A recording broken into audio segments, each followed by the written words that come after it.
সম্মানিত দর্শক, আসসালামু আলাইকুম রহমতুল্লাহ বারাকাতু। আপনারা জানেন বর্তমানে সবচেয়ে আলোচিত শিশু স্বাস্থ্য সমস্যা হাম। তো আপনারা অনেকেই অনেক জায়গা থেকে বিভিন্ন বিষয় শুনতে পাচ্ছেন।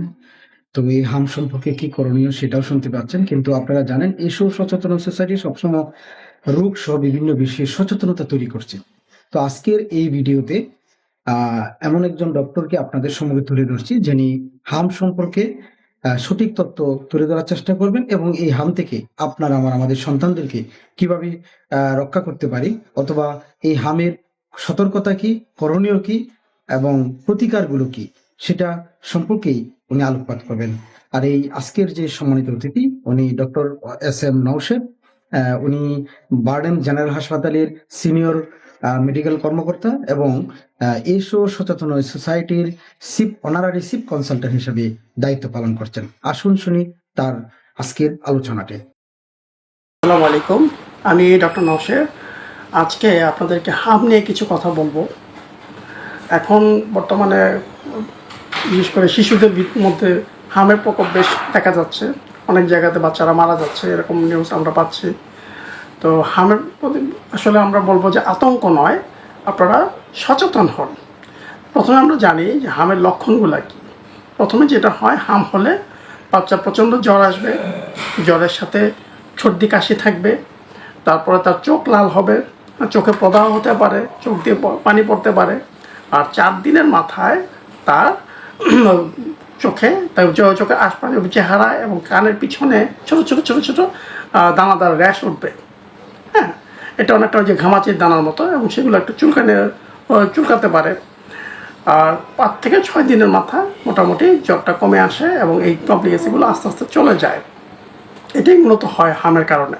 কিন্তু হাম নিয়ে তাহলে এত আতঙ্ক কেন? হাম হয় ইটসেলফ, হামে কিন্তু তেমন কোনো ক্ষতি হয় না। ক্ষতি যেটা হয় হামের ক্ষেত্রে, যে জটিলতাগুলো হয়, সেই জটিলতাগুলোর কারণেই ক্ষতিগুলো হয়ে যায়। যেমন হামের কারণে চোখে কনজাংটিভাইটিস হয়, ভিটামিন এ কমে যায়। ভিটামিন এ ডিফিসিয়েন্সি হওয়ার কারণে তার চোখে দেখা যায় কর্নিয়া, যেটা চোখে আমাদের সাদা যে অংশটা যেটা আমাদের দেখতে সহায়তা করে, সে কর্নিয়ার আলসারেশন হয়, মানে কর্নিয়ার ঘা হয়ে যায়। অনেক ক্ষেত্রে সেটা ড্যামেজ হয়ে যায় এবং দৃষ্টি শক্তি চলে যেতে পারে। তারপরে দেখা যায় যে তার ডায়রিয়া হতে পারে, এবং সিভিয়ার ডায়রিয়া হয়ে ডিহাইড্রেশন হয়ে বাচ্চা মারা যেতে পারে। আর একটা শ্বাসকষ্ট, হ্যাঁ, শ্বাসকষ্ট হয়ে দেখা যায় যে অতিরিক্ত শ্বাসকষ্ট হওয়ার কারণে বাচ্চারা দেখা যায় মারা যায়। তারপরে এনকেফালাইটিস, অর্থাৎ মস্তিষ্কে প্রদাহের কারণে বাচ্চাদেরকে অনেক সময় জটিলতার সম্মুখীন হতে হয় এবং অনেক ক্ষেত্রে বাচ্চারা মারা যায়। তো এমনি যে হাম, নর্মাল যে হাম, এই হাম কিন্তু আমরা আসলে হোম ম্যানেজমেন্ট, অর্থাৎ বাড়িতে রেখেই কিন্তু বাচ্চাকে সুস্থ করে তোলা যায়। হ্যাঁ, হাম হলে কি করতে হবে? প্রথমে বাচ্চাকে আইসোলেট করতে হবে, অন্য বাচ্চা থেকে বাচ্চাকে আলাদা করে ফেলতে হবে। তার কারণ হচ্ছে এই হাম কিন্তু খুব সংক্রামক একটা রোগ, অর্থাৎ ছোঁয়াচে রোগ। ছোঁয়াচে রোগ বলতে কি, মানে এই হাম হলে বাচ্চাদের সর্দি, হাঁচি, কাশি, এগুলোর মাধ্যমে কিন্তু বাতাসে দ্রুত ছড়িয়ে যায়, এবং এটার থেকে অন্য একটা বাচ্চাও কিন্তু এফেক্টেড হতে পারে যদি সেই বাচ্চার রোগ প্রতিরোধ ক্ষমতা যদি দুর্বল থাকে। এবং রোগ প্রতিরোধ ক্ষমতা বাড়ানোর জন্যই কিন্তু হামের টিকা নেওয়া নির্দেশ আছে, যেটা ইপিআই শিডিউলের মধ্যে আছে। 9 মাস বয়সে কিন্তু বাচ্চাদের একটা হামের টিকা নিতে হয়, এবং 15 মাস বয়সে এটার একটা বুস্টার ডোজ নিয়ে নিতে হয়। এখন এই হাম যখন হবে, বাচ্চা অভিভাবকদের ক্ষেত্রে বলছি, যখনই আপনি দেখবেন যে আপনার বাচ্চাটার জ্বর অনেক বেশি, সাথে সর্দি আছে, কাশি আছে, এবং বলছে যে তার চোখ একটু ব্যথা করে, বা চোখ দিয়ে পানি পড়ছে, বা চোখ আপনি লাল দেখছেন, সাথে সাথে বাচ্চাকে আলাদা করে ফেলবেন। তাকে অন্য কোথাও খেলতে দিবেন না, এবং তাকে একদম ঘরের মধ্যে রাখবেন, এবং পর্যাপ্ত আলো বাতাস আছে এরকম ঘরের মধ্যে আপনি রাখবেন। এবং এই বাচ্চার ক্ষেত্রে যেটা করতে হবে, তাকে প্রচুর পরিমাণ পানি এবং তরল খাওয়াতে হবে। হ্যাঁ, এবং তাকে স্বাভাবিক খাবার দেবে, সহজপাচ্য খাবার। তো সাধারণত এই সময় কিন্তু বাচ্চারা খুব একটা খেতে চায় না, এই জন্য বাচ্চাদেরকে খাওয়ানোর জন্য অত জোরাজোরি করবেন না। আপনারা বাচ্চাকে মানে এমনি রেখে দেবেন, আইসোলেট করে রেখে দেবেন, এবং অল্প অল্প করে বারে বারে খাওয়াবেন। এখন কখন হাসপাতালে নেবেন? হাসপাতালে কিন্তু সব বাচ্চাদেরকে কিন্তু নেওয়ার দরকার নাই। হাম কিন্তু একটা মানে সেলফ লিমিটিং ডিজিজ, অর্থাৎ নিজে নিজেই কিন্তু এটা সেরে যায়, এবং বাচ্চাকে আপনার বাসায় রেখে হোম কেয়ারে আপনারা বাচ্চাকে ভালো করে তুলতে পারবেন। কিন্তু হাসপাতালে নেওয়ার যে ইয়েগুলো হচ্ছে, সেটা হচ্ছে বাচ্চা যদি সিভিয়ার ডায়রিয়া হয়, এবং এই ডায়রিয়ার কারণে বাচ্চা দেখা যাচ্ছে যে একেবারে ডিহাইড্রেটেড হয়ে যাওয়া, পানি শূন্যতা দেখা দিচ্ছে, সেই ক্ষেত্রে বাচ্চাকে হাসপাতালে নেবেন। বাচ্চা যদি দেখা যায় প্রচণ্ড রকম মাথা ব্যথা করছে, মাথা আবল তাবল বলছে, খিচুড়ি হচ্ছে, হ্যাঁ এরকম যদি হয় সেক্ষেত্রে বাচ্চাকে হাসপাতালে নিতে হবে, কারণ এই বাচ্চা তখন হসপিটাল ম্যানেজমেন্ট লাগবে। আরেকটা হচ্ছে এই বাচ্চার যদি কোনো কারণে আপনার শ্বাসকষ্ট হয়, প্রচণ্ড শ্বাসকষ্ট যদি হয়, যেটা নেবুলাইজ করছেন বা আপনি মানে ওষুধ দিচ্ছেন তাতে সারছে না, সেই ক্ষেত্রে বাচ্চাকে ওই হাসপাতালে নেওয়া হবে, তার অক্সিজেন দেওয়া লাগবে এবং তাকে আইভি চ্যানেল ওপেন করে অন্যান্য ট্রিটমেন্টগুলো দিতে হবে। এই কারণে বাচ্চাকে হাসপাতালে নেওয়া লাগবে। আর সাধারণত কেন মারা যায়, এই সমস্ত এই যে হামের কারণে কিন্তু মারা যাওয়ার রেট যেটা, সেটা কিন্তু খুব যে বেশি তা কিন্তু না। মারা যাওয়ার মূল কারণটা হচ্ছে আপনার হামের জটিলতার কারণে। শুধু হামের কারণে কিন্তু বাচ্চা মারা যায় না, এটা আপনারা মনে রাখবেন। আর আরেকটা জিনিস আমি বলি, হাম এবং চিকেন পক্স, যেটা জল বসন্ত যেটাকে বলা হয়, সেটা আপনারা কীভাবে আলাদা করবেন। দুটোই কিন্তু ভাইরাস ডিজিজ, হ্যাঁ মানে ভাইরাসের কারণে হচ্ছে। হামের ক্ষেত্রে যেটা হয়, হ্যাঁ আমরা বলি যে আমার ক্ষেত্রে বাচ্চার জ্বর আসবে, তারপরে আপনার মাথা ব্যথা থাকতে পারে, তারপরে চোখ দিয়ে পানি পড়বে, হ্যাঁ এবং তার ওই যে র্যাশ আসবে। আর চিকেন পক্সের ক্ষেত্রেও কিন্তু বাচ্চার র্যাশ আসবে, জ্বর থাকবে, মাথা ব্যথা থাকবে। তবে চোখের যে ইয়েটা মানে জটিলতা, মানে চোখ ওঠার মতো যে জটিলতা ওইটা নাও থাকতে পারে, কিন্তু যে র্যাশটা আসবে এই র্যাশের মধ্যে একটা পার্থক্য আছে। এটা দিয়ে আপনারা বুঝতে পারবেন যে এটা হাম নাকি আপনার চিকেন পক্স। মানে চিকেন পক্সের ক্ষেত্রে যে র্যাশটা আসবে, সেটা র্যাশটা আসবে সাধারণত আপনার প্রথম দিক থেকে শুরু হবে কাঁধের থেকে বুকে এবং হাতে পায়ে, তারপর মুখের দিকে আসবে এবং এই র্যাশগুলো হবে দানাদার। মানে দানাদার বলতে কি, এই দানার ভিতরে পানি থাকবে, মানে কিসমিসের মতো, হ্যাঁ এরকম হবে। এটার ভিতরে এই পানি থাকবে। আর হামের যে র্যাশটা হবে সেটা অনেক ঘামাচির মতো হবে এবং ওইটার থেকে কিন্তু পানি বের হবে না, লাল লাল ছোট ছোট র্যাশ হবে এবং সেটা মুখের মধ্যে আসবে। সবার আগে কানের পিছন থেকে শুরু হবে, মুখের মধ্যে আসবে এটা, এই র্যাশটা। তারপরে আস্তে আস্তে এটা সারা শরীরের দিকে এটা ছড়াবে। চুলকানির দুই ক্ষেত্রে থাকতে পারে, কিন্তু ওই যে র্যাশের যে কালার এবং ওই যেটা যে টাইপটা যেটা আর কি, মানে এটা ওই যে দানাদার মানে লাল লাল, সেটা হাম। আর হচ্ছে যদি এটার ভিতরে পানি পানি থাকে, হ্যাঁ এবং এটা মানে একটা কিসমিসের দানার মতো এরকম ছোটো ছোটো দানা থাকে, সেটা হচ্ছে চিকেন পক্স। এবং চিকিৎসা দুইটার ক্ষেত্রেই সেম, কারণ দুইটাই হচ্ছে ভাইরাস ডিজিজ।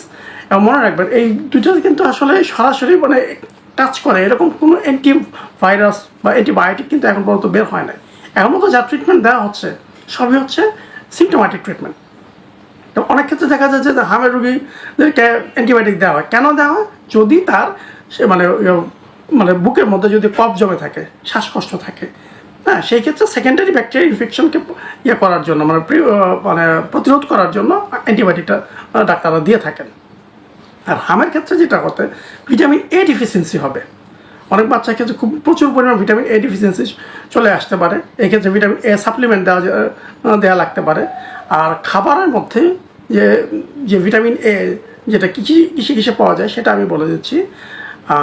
আপনারা দেখবেন ঘন সবুজ শাকসবজি এবং কালারফুল সবজি, হ্যাঁ সেগুলোর মধ্যে আপনার ভিটামিন এ আছে, বা ফল, হ্যাঁ যেরকম আমি বলি ঘন সবুজ শাকসবজির মধ্যে যেরকম বিভিন্ন ধরনের সবুজ শাক, হ্যাঁ কলমি শাক, পালং শাক, হ্যাঁ পুঁই শাক, তারপরে মিষ্টি কুমড়া, গাজর। আর ফলের মধ্যে পাকা আম, পাকা পেঁপে, এগুলোর মধ্যে প্রচুর পরিমাণ ভিটামিন এ আছে। এছাড়াও প্রাণীজ সোর্সের মধ্যে আছে আপনার গরু খাসির কলিজা, এটার মধ্যে ভিটামিন এ আপনারা পাবেন। তো ভিটামিন এটা খুব দরকার। আর হামের পরবর্তীতে যখন বাচ্চা আপনার সুস্থ হওয়ার দিকে যাবে, তখন কিন্তু তার প্রচুর পরিমাণ নিউট্রিশন ঘাটতি থাকবে এবং সেটাকে পূরণ করার জন্য বাচ্চাকে পুষ্টিকর খাবার খাওয়াতে হবে।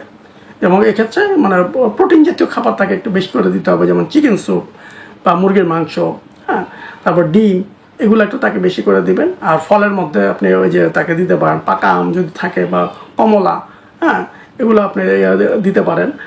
এছাড়া সবজির ভিতরে ওই যে মিষ্টি কুমড়া, তারপরে গাজর, এগুলো আপনি বাচ্চাকে দিতে পারেন। এগুলো বাচ্চারা যেভাবে বাচ্চা পছন্দ করে সেভাবে আপনারা বাচ্চাদের জন্য তৈরি করে দিবেন, কারণ এগুলোতে ভিটামিন এ আছে।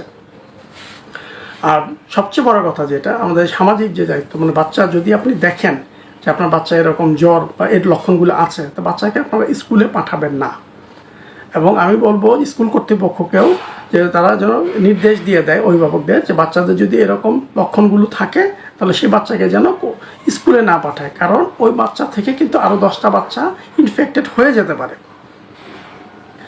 আর আমি বলবো যে ক্লাস টিচার যারা আছেন স্কুলের, তাদেরও একটা দায়িত্ব আছে, তারা একটু খেয়াল করবেন যে তাদের কোনো ক্লাসের ভিতরে কোনো বাচ্চা যদি এরকম লক্ষণ থাকে, জ্বর বা তো সাথে সাথে বাচ্চাকে আইসোলেট করে ফেলবেন এবং বাচ্চার অভিভাবককে ফোন করে বাচ্চাকে নিয়ে যেতে বলবেন এবং বলবেন যে কয়দিন বাচ্চা অসুস্থ থাকবে ওই কয়দিন বাচ্চা যেন আলাদা থাকে এবং বাচ্চাকে যেন মানে ওই টেক কেয়ার করা হয় এবং বাচ্চা যেন স্কুলে না আসে।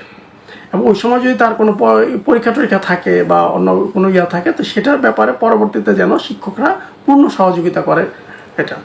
এবং ওই সময় যে অনুপস্থিতিটা সেটার জন্য যেন বাচ্চাকে কোনোভাবেই যেন শাস্তি না দেওয়া হয় বা কোনোভাবে যেন স্কুল কর্তৃপক্ষ জরিমানা, অনেক স্কুল আছে, এটা সিস্টেম আছে যারা ওই বাচ্চা অ্যাবসেন্ট থাকলে জরিমানা করে, সেটা যেন না করা হয়।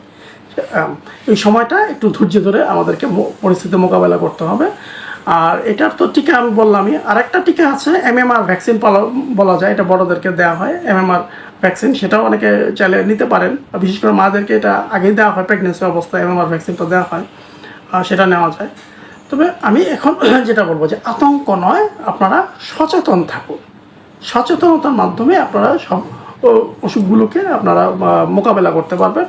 এবং এটা আবারও বলছি যে হাম নিয়ে আপনারা হয়তো আতঙ্কে ভুগবেন না, এটা বেশিরভাগ ক্ষেত্রেই বাচ্চা ঘরের মধ্যে রাখলেই এবং পর্যাপ্তভাবে যদি একে যত্ন করা যায় তাহলে এটা সুস্থ হয়ে যায় বাচ্চা। আর কিছু যে জটিলতা যেটা আমি বলে দিলাম ওরকম যদি বাচ্চার মধ্যে থাকে তার সাথে সাথে আপনারা হাসপাতালে নিয়ে আসবেন এবং হাসপাতাল ট্রিটমেন্ট বাচ্চার ক্ষেত্রে প্রয়োজন, কিন্তু সেটা খুব বেশি পার্সেন্টেজ করলে সেটা খুব বেশি হয় না। তাই আমি বলবো যে আতঙ্ক নয়, সচেতন থাকুন। সবাই ভালো থাকুন, ধন্যবাদ। সম্মানিত দর্শক, আমরা আলোচনা শুনলাম। আমরা ফেসবুক বলেন, ইউটিউব বলেন, বিভিন্ন জায়গা থেকে বিভিন্নভাবে আমরা তথ্য পাচ্ছি। তবে একটা জিনিস জেনে রাখবেন, যখন একটি রোগ এর প্রাদুর্ভাব একটি দেশে ঘটে বা একটি এলাকাতে ঘটে, সবচেয়ে বড় যে বিষয়টা সেটা হলো সতর্কতা অবলম্বন করা। আমি যে তথ্যটা পাচ্ছি সেই তথ্যটার সোর্সটা কি, সঠিক সোর্সটা আমরা খুঁজে নিব এবং যেটা অ্যাকচুয়াল কারণ এবং সেই কারণের প্রেক্ষিতে কি করণীয় বিষয়টা, সঠিক যে বিষয়গুলো আমরা অবশ্যই সবসময় সঠিক তথ্য গ্রহণ করার চেষ্টা করব এবং সেই অনুযায়ী আমরা পদক্ষেপ গ্রহণ করব।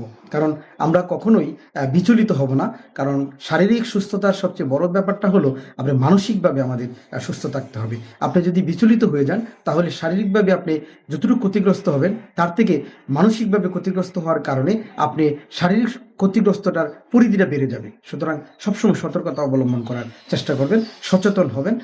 সচেতনতাই কিন্তু আমাদের অনেক রোগ থেকে রক্ষা করতে পারে। তো ভালো থাকবেন। এতক্ষণ আপনাদের সম্মুখে আমি ছিলাম জনস্বাস্থ্যবিদ, সমাজকর্মী। আসসালামু আলাইকুম ওয়া রাহমাতুল্লাহ ওয়া বারাকাতুহু।